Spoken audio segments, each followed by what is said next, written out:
Are we recording? Yeah. You didn't say action. Action. Thank you.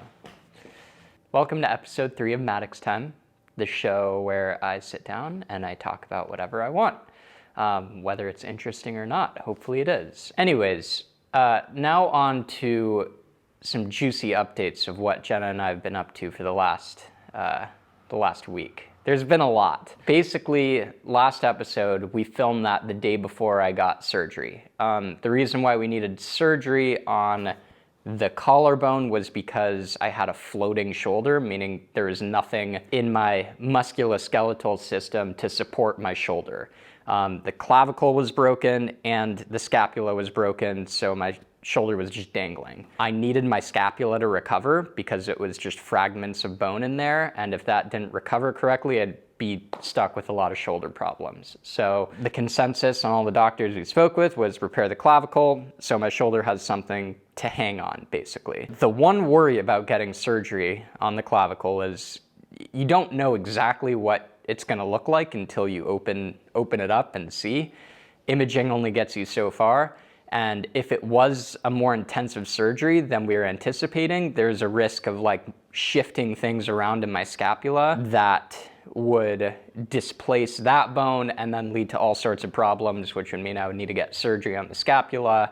And then we go down a road that sets me very far back, both short-term and long-term. Luckily, they saw that my clavicle fracture was actually really long, so it almost created 2 plates that they could just stick back together, a lot of surface area, put 7 screws in and a plate to hold everything together.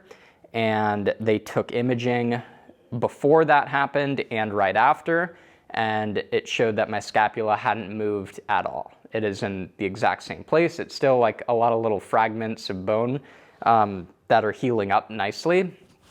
But the good news is nothing else shifted around during that procedure. That was about a week ago. I think we're 8 days post-surgery now. But actually, like pretty much immediately right after the surgery, I noticed that I stood up and my posture was good.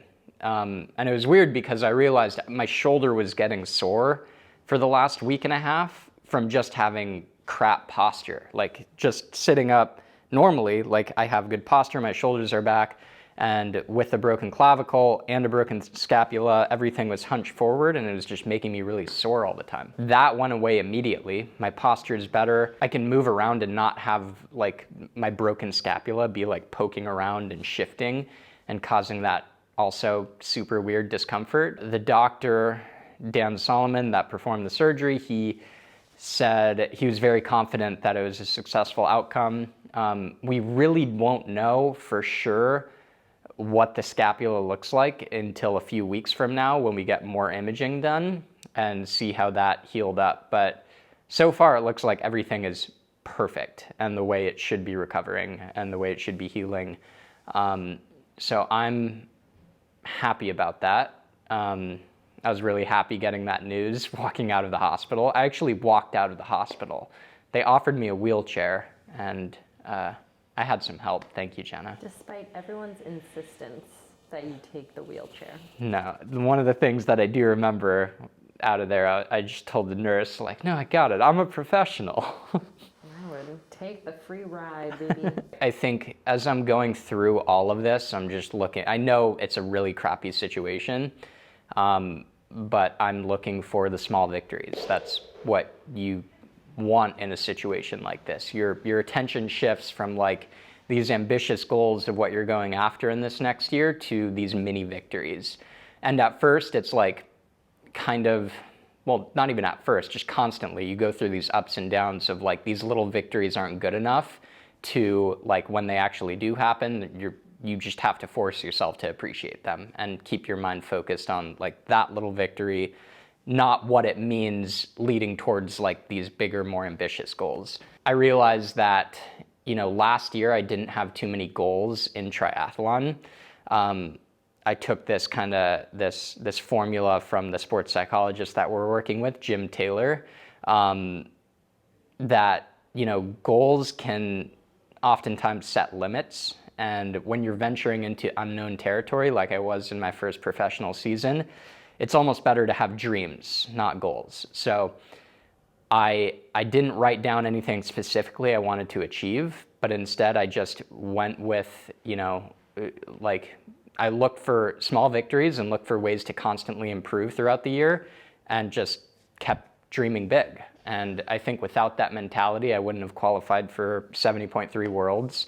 I wouldn't have podiumed at the Escape from Alcatraz, because those are things I wouldn't have put down as goals. So I think in this sense, as it relates to like my goals for this season, I have no idea what's gonna happen now. There's, again, so much unknown. Like I thought I knew where I was gonna stack up this year based on results from last year, but now there's a lot of unknown again. So I think it's better to stick to the Jim Taylor method and, keep dreaming and get yourself excited about what you think is possible and, not get carried away by those things, but use them as motivation, use them as encouragement and inspiration for what you're doing every day, while staying focused on the present, while appreciating these small victories, because and Jenna laughs at this, but in my dreams I have 2 working arms,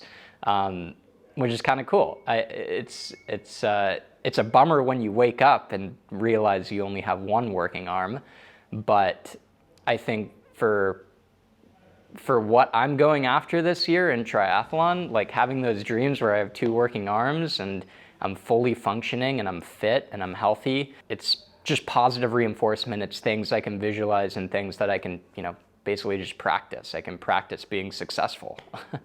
Jenna, are you okay? I'm getting a cramp. Okay, stretch it out. I want to talk about the negatives of this situation because I've had some really bad days the last 8 days. I've had some days where I feel encouraged and positive. Those are mainly when I'm like, okay, like I got on the bike for the first time and I was able to spin 30 minutes and then I was able to go for a walk. And today I was even able to get in the pool and do some kicking and do some bobs off the bottom of the pool and like feel good moving. So I have those victories, but also like days where I'm not doing anything and I'm just recovering and I feel no progress. I even feel worse than I did the day before. Your thoughts get super negative super quickly. And for me, it's a newish feeling to experience this at this level, at this severity of just like super negatives. Like I just don't want to talk to anyone. I don't want to, I just want to shut down basically. And I'm sure a lot of people can, relate to that, whether it's injuries or something else. It's like we're all going to go through these really, really dark periods.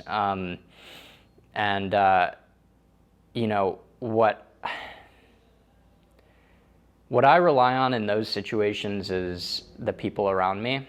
I understand that I'm not alone going through this. I have Jenna, first and foremost, who is, who allows me to be in those moods, but also wants me to feel better, helps me do things that make me break out of it eventually, because you always will.